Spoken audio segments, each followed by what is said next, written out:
My oh my oh my. People have lost their minds. Our boy Ricochet has lost to Riddick Moss on the on the March 2nd episode of Monday Night Raw. Clean in the middle of the goddamn ring. A relative no name named Riddick Moss pinned Ricochet, former US champion Ricochet, former number one contender Ricochet, in a match on TV for the 24/7 title, which Ricochet shouldn't have even been involved in, right? So I got about 2 points I want to discuss here. One is we need to start looking at these things when we start talking about wins and losses. We need to start looking at it from the perspective of what's going on screen first. Are we being told a story about Ricochet? Which is my natural reaction when I see stuff like Ricochet getting pinned by a guy like Riddick Moss. I ask myself a question: is this part of a storyline? Is he about to go on this losing streak and then turn heel? Is he about to join up in a faction? I saw some people maybe thinking that maybe he's going to join Seth Rollins. I've seen a lot of other people say, "Oh, he's gonna do other things," but we immediately, well, I say we, even though I'm not really included in it, but the internet immediately jumps to behind the scenes.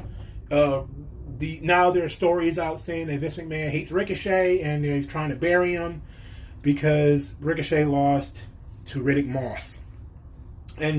But here's another thing: we didn't think that maybe this was something for Riddick Moss. Maybe Riddick Moss might be the guy that they were looking at that particular point in time. Maybe they were impressed by something that he did. Maybe they obviously like his look, right? Riddick Moss is a guy, when you look at him, he has the look of a WWE superstar. He's kind of muscular. He's probably a little green. I don't think he knows everything that he's needs to know to be a top star. He didn't have anything particularly special about him, as far as he had a jobber entrance. He didn't have theme music. Ricochet had theme music. Riddick Moss didn't even get a job. Got a jobber's entrance. He's the 24/7 champion. So there's a lot of things to not like about Riddick Moss or to not pay attention to. But maybe that's what this is about. Maybe this isn't really about Ricochet. Maybe it's about Riddick Moss. Maybe they're building up something for him. And maybe Ricochet had to get sacrificed to do that. But Ricochet hasn't really lost that often on TV. I remember that Ricochet himself was talking about this on Twitter, but I know, let's stick to what's going on screen first before we start getting there. So Ricochet lost to Brock Lesnar. This is his first match since, and he lost tonight. Well, lost that match. And people lost their mind. All of a sudden, Ricochet should have gone. He could spin webs to gold anywhere else. But in WWE, he's a job guy. But let's talk about that real quick. Ricochet as a character. What is there appealing about Ricochet as a character? I think that you first have to define what Ricochet's character is. And then that's when you find the problem. There is no character. Ricochet is a guy who is almost the exact same as Mustafa Ali, Cedric Alexander, the entire class of Leo Rush is another one. Even though Leo Rush has the Man of the Hour, which is sort of a showstopper type of gimmick. That's how Leo Rush separates. And Leo Rush can also cut promos. He can also talk, which they should let him do more often. But Ricochet doesn't have that. Ricochet does not have that personality that's big like Leo Rush. And when Leo Rush was doing his thing with Lashley, Leo Rush was a fucking star, okay? Because he was obnoxious. He was small and obnoxious. It was great. I loved it so much. I hate that they took it away from him. But that's personality. That's charisma. Ricochet is he's a lot more subdued. He's a lot more soft-spoken. And he got his job because he can do flips. That's how he got a job. He got a job because he can do flips. Because enough people shared him doing Power Ranger fight scenes with Will Ospreay that all of a sudden they thought, oh, he was the best wrestler in the world. Because apparently all that matters is on the indies is athleticism and how many flips you can do and whether you can do enough tumbles. Okay, in the WWE you have to do more than that. Your job is not just to do flips. So Ricochet as a character has no character. He's quite frankly, he's a blank slate. So maybe this is an opportunity for him to gain a character. Perhaps. We don't know. This has been one match. After his match with Brock Lesnar, he beat Lashley last week. Right? So Ricochet, if they were going to bury him, why would they just choose to bury him out of nowhere? Right? He just wrestled Brock. He just beat Lashley last week. Why not to have Lashley get his win back if that's what you were going to do? Right? But this is my second point. My first point is that Ricochet doesn't have a character. He needs to have a character if he's going to succeed. The idea that Ricochet is just going to be able to get over on flips alone, it's like that crowd-pleasing style, it's fine for the mid-card and for flash in the pan stuff, but you could replace Ricochet with Lio Rush and everything is better. Everything is better. Because Lio can do physically everything Ricochet can do. He can do it. But he has the personality that Ricochet does not have. He has the personality that a guy like Mustafa Ali doesn't have. And look, if Lio Rush hadn't imploded last year by pitching a bitch and going home for a while, he probably would be better off. He might have been in one Intercontinental title if we're being honest, because I think that that's where they were going with that anyway after the whole demon thing.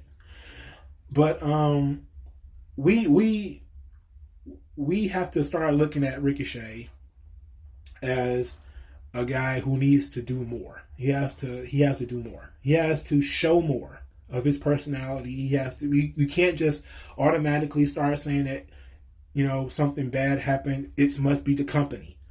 Ricochet did not get into the company because he cut great promos. He got into the company because he could do flips. Okay, so now let's talk about the storyline potential of this. Ricochet on Twitter posted a video. He posted pictures of him on the ground with like bigger stars standing over him. It was like Randy Orton, Brock Lesnar, some other big guys, right? And this was long before he lost to Riddick Moss. So it seemed like that might be the story that they're telling, is that Ricochet is a small guy wrestling much bigger guys and getting beaten down. But similar storyline to Chad Gable, I suppose. Gable had the whole rise over size. Yes, I'm short. Yes, I'm small, but I can do great things. And Ricochet, they were kind of trying to do that with him, it seems like. And that's what made me think that this may be character-based more so than somebody's personal opinion of him. Because for starters, you can't prove the whole personal opinion thing. You can't really prove it. The second thing is, even if you want to try to equate that with Cedric Alexander was barely used. He was used on 205 Live, but when he was brought up to Raw, he was barely even used then. He had a feud with AJ Styles, and that was really it. Ricochet has, been consistently on TV, even if he hasn't done anything, which kind of been strange because he's kind of been on TV beating people in some way and being put in decent positions, but he wasn't really losing. He was like coming on TV, winning, and then disappearing. But now they might have something to do with him. But what? Maybe he's hit a ceiling. Okay, maybe that's the storyline, that he's hit this ceiling or he's getting fed up. There's a fan video going around of Ricochet taking off his tape very angrily, maybe despondent, frustrated. And people try to think that that's maybe real, and I'm like, okay, well, he is in front of a crowd for starters, so that should tell you right there it's probably a work. And then also, we didn't see how he got up in the ring or anything like that.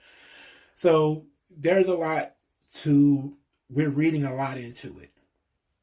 So for me, I think that it has something to do with the tweets that Ricochet put up, where he, was laid on the ground, laid out, and he was being stood over by these bigger opponents, these bigger, stronger opponents like Cesaro and Randy Orton. And I'm interested in seeing where it goes, because I like Ricochet. But I don't think that he's the best. I think Lio Rush is better than Ricochet. I think that, if I could replace Ricochet with Lio Rush, as far as sending Ricochet to 205 Live and bringing Lio Rush back to, Raw or SmackDown, I definitely would do it. I would do it easily. And turn him into this really cocky, tiny heel. I would love that. That would be fantastic. I mean, why not? But I'm taking the wait and see approach. I'm not taking the Meltzer is right. Ricochet is a dead meme. I'm not taking that approach because I really don't see the proof. I've only seen Ricochet lose one match. You know, he lost to Brock in 9 seconds, which pretty much would have happened to anybody. You know, he beat Kofi in 3. So Ricochet lasted longer than Kofi, who was the champion at the time and who was just a tag team champion for a really long time also. So you're not going to tell me that Kofi is buried. So you're not going to tell me Ricochet is buried because they lost to Brock Lesnar. That doesn't make any sense. So losing to Riddick Moss, we don't know where it goes. It could be something good for Riddick Moss. It could also be something interesting for Ricochet. Let's wait and see.